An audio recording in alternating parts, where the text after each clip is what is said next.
Kama žiaurumo ir brutalumo mastas spalio 7-ąją yra toks sunkiai suvokiamas. Didelė dalis to, žinoma, buvo nufilmuota pačių teroristų. Jūsų tyrimas detaliai aprašo siaubus, kurie vyko tiek per žudynes, tiek teroristų nelaisvėje. Taigi pradėkime. Papasakokite mums apie įrodymų rinkimą, liudijimus. Kaip buvo vykdomas visas šis tyrimas? Visų pirma, labą vakarą ir džiaugiuosi galėdama šį vakarą prisijungti prie jūsų. Noriu kai ką paaiškinti. Ataskaita paremta archyvo, istorinių karo nusikaltimų archyvo, kurį sukūrėme pagal pačius griežčiausius tarptautinius standartus. Nufilmuoti liudijimai, medžiaga, vaizdo įrašai, nuotraukos, kurias analizavome po vieną. Ir ataskaita atspindi archyvą. Kiekvienas ataskaitos punktas paremtas konkrečiu archyvo įrašu.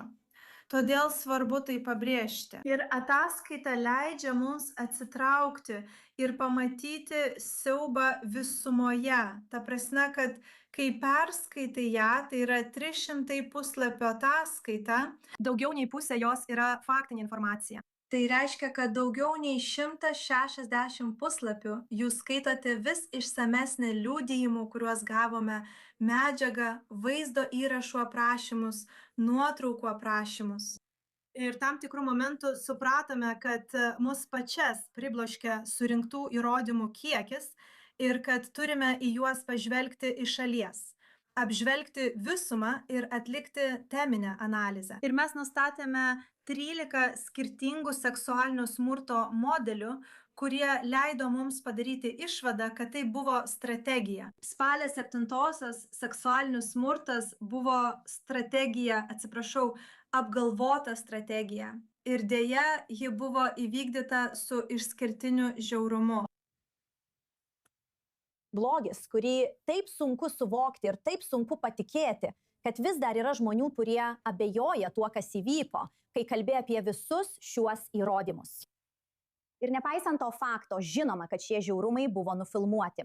Jūs kalbate apie tai, kaip sunku visą tai išgyventi. Išgyvenusiems žmonėms turėjo būti dar traumuojančiau iš naujo prisiminti savo kančias, tai jie vėl dalyjasi detalėmis. Ir tai parodo, kokie drąsūs yra šie išgyvenusieji ir kokie svarbūs yra šie liudijimai.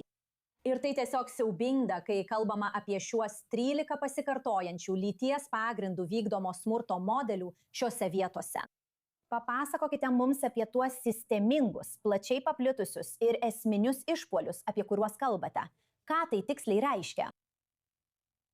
Tai reiškia, kad mes galėjome matyti modelius, praktikas, kurios kartojasi vėl ir vėl skirtingose vietose. Pavyzdžiui, kai skaitote liudijimus šiame pranešime, girdite apie panašius dalykus, kurie vyksta skirtingose, labai skirtingose vietose ir kurie tęsiasi nelaisvėje.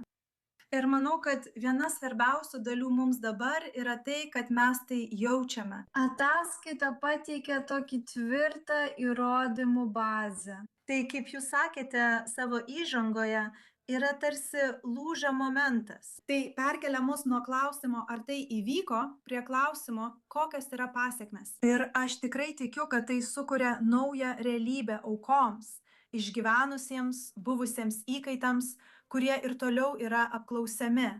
Ir dabar tai yra įrankis. Tai yra įrankis jiems tęsti šią kovą. Ir manau, kad tie, kurie tai neigs, atrodys arba kaip socialinių tinklų troliai, arba juokingai.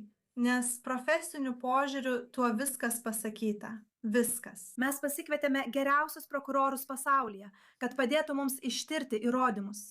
Mes pasikvietėme geriausią ekspertą, kad patvirtintų ataskaitas. Taigi, manau, mes padarėme viską, kad sukurtume naują realybę.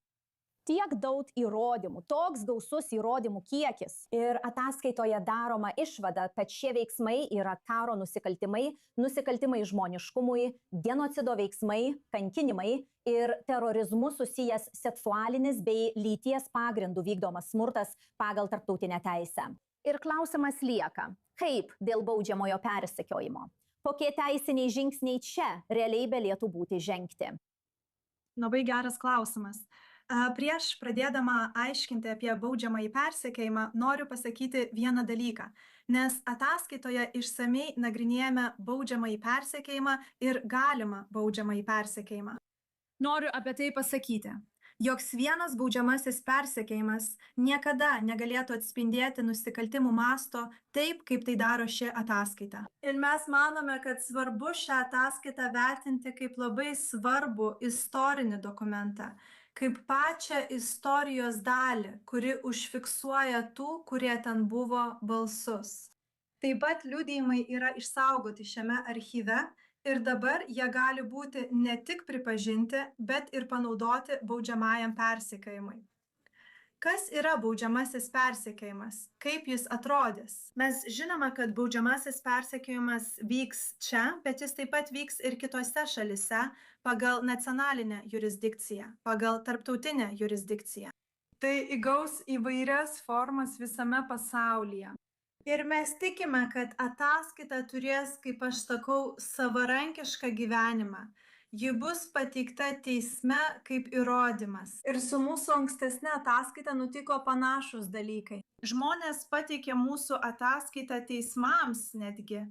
Žinote, ji tapo savarankišku įrankiu, kurį žmonės galėjo naudoti. Taip, tai tiek apie tai.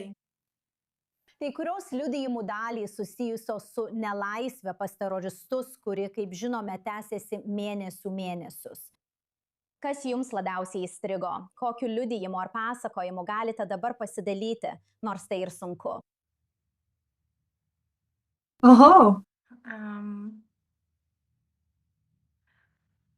Manau, mus labiausiai sukrėtė ilgalaikės seksualinės prievartos prieš nelaisvėje laikytų žmonės realybę. Ir nemanau, kad yra pakankamai žodžių ar teisinių apibrėžimų, kurie galėtų apibūdinti nuolatinio pragaro realybę. Kad žmonės kasdien patiria seksualinį smurtą, nuolatinę išprievartavimo grėsmę, jausmą, kad tavo kūnas tau nebepriklauso. Ir vienas iš dalykų, kuriuos cituojame ataskaitoje, yra buvusios įkaitės liudijimas, kuriame jis sakė, aš net negalėjau nusiprausti po dušu. Žinote, tikėtumėsi, kad po išprievartavimo galėtum nueiti nusiprausti po dušu, bet aš net to negalėjau padaryti. Taigi, manau, tai kažkaip.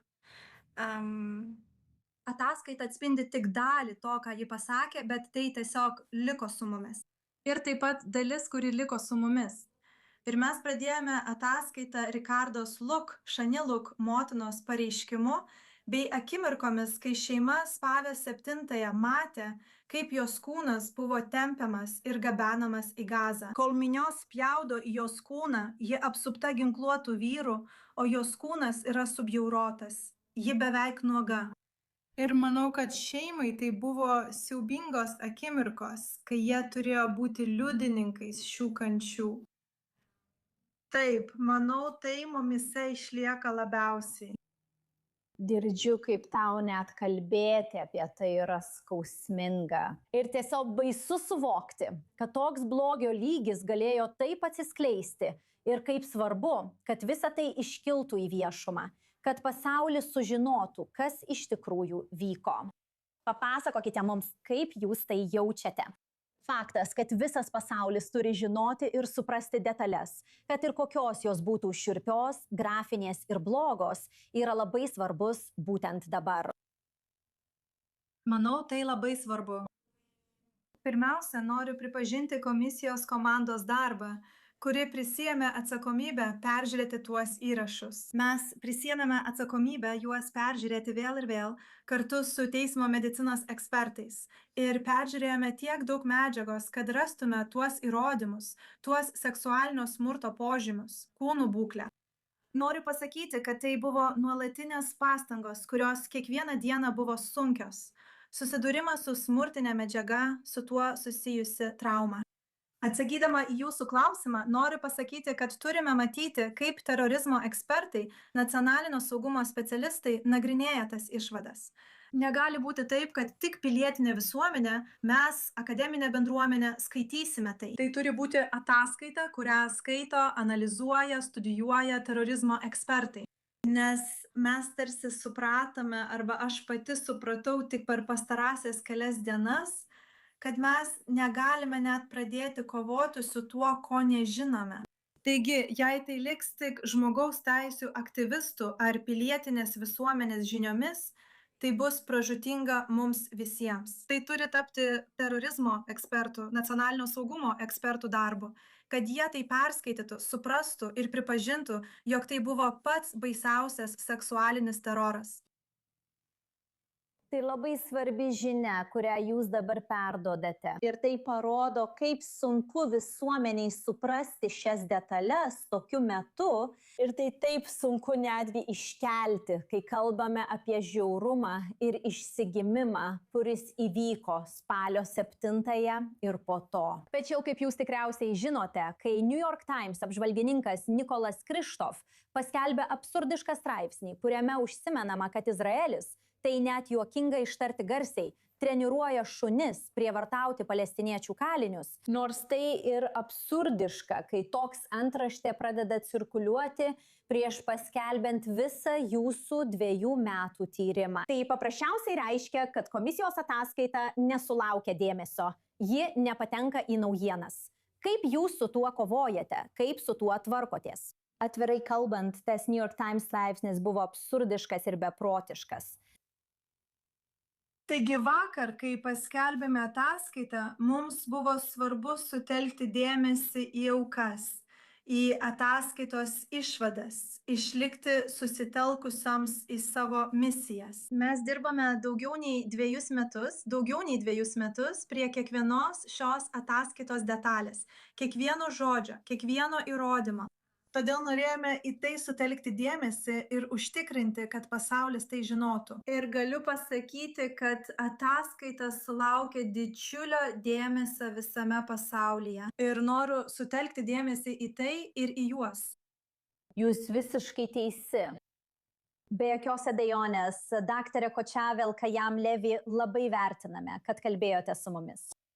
Ir ačiū Jums, girdžiu Jūsų balse skausmą ir stiprybę kalbėti su mumis. Labai tai vertiname. Ir dar kartą, išgyvenusiųjų drąsa, kurie per pastaruosius 2 metus Jums davė parodymus. Vertiname Jūsų laiką. Labai ačiū, kad buvote su mumis laidoje The Rundown. Stebėsime reakciją į šiuos labai svarbius įrodymus ir Jūsų ataskaitą. Ačiū, kad buvote su mumis ir ačiū Jūsų komandai.